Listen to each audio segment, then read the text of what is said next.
Yeah, we started federal shutdown service last Tuesday, January 15th, and through yesterday we have served over 500 families in our special service.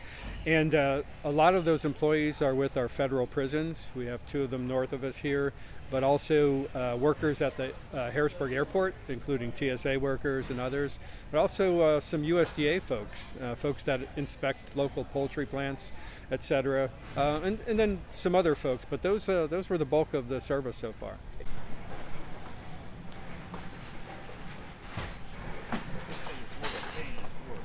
Yeah, it really is. I agree. We need to get. When we're talking with folks and engaging, they're not used to coming through the pantry system for help. They're workers. They've got families that they've been providing for. It's hard. This is a hard thing for folks to do. We try to put folks at ease, let them know, hey, we're here to support you, in your time of need. But it's a struggle for them. Just asking for help is a struggle. They're not used to that.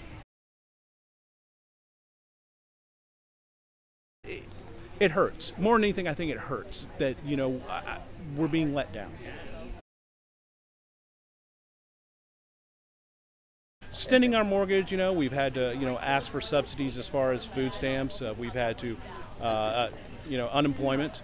And unique is because I live in Pennsylvania, but I work in D.C. I've actually had a D.C. unemployment rate, which is actually lower, believe it or not, than Pennsylvania. So we took about a $100 hit on that alone. And of course, calling your car companies and calling, you're doing everything you can to help extend. And most every company has been willing to work with us. Thank the Lord, because my family's one of, as I said, 799,000 other families that are going through this, and it's tough.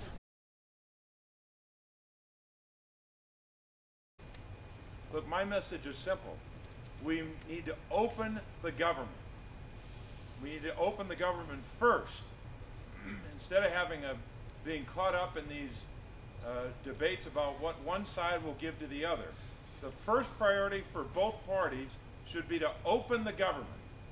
The president, if he wants to debate immigration after that for days or weeks or months, we can do that.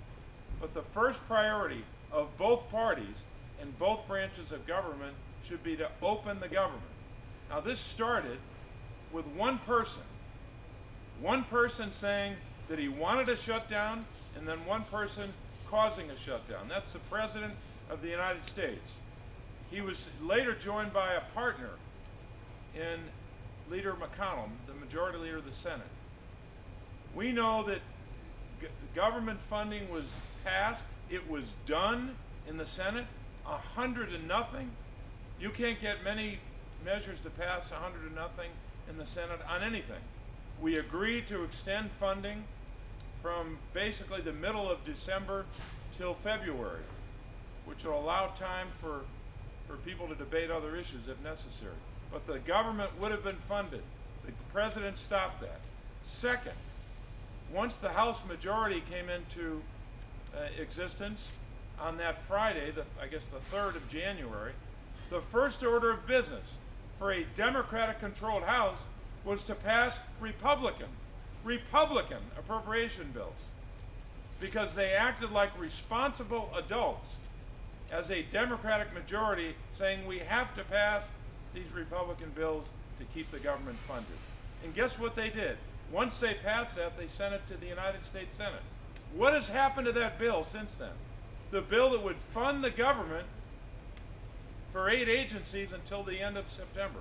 What happened to that bill? It sat there since January the 3rd because the Republican majority leader was unwilling to schedule a vote on Republican appropriation bills. That's why we're in this predicament right now. So you have 2 shutdown partners, the president and the majority leader.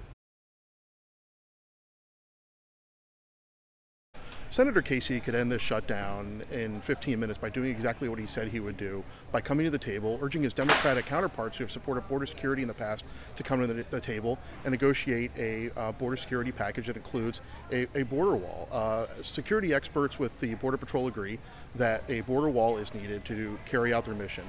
In the 4 main spots where a physical barrier has been improved or expanded, illegal immigration, illegal activity has decreased 90%. The people here that Senator Casey was talking about that are affected by the shutdown will be better served by him going to Washington, D.C., negotiating a compromise package that includes border security and the things that Republicans have put on the table, including the president, who put on a compromise on the table with DACA and supporting that measure, reopening the government, and bringing much-needed border security to our southern border. I'd just like to add that, we're with the families. We are, believe it or not, the federal employees, we are one community. We're sticking together, we're calling each other, we're giving each other support, and I'm hopeful that things will be a speedy recovery here soon, and that we'll all get back to doing what we do, and that's provide services for the people of the United States. Thank you, John. Appreciate your time.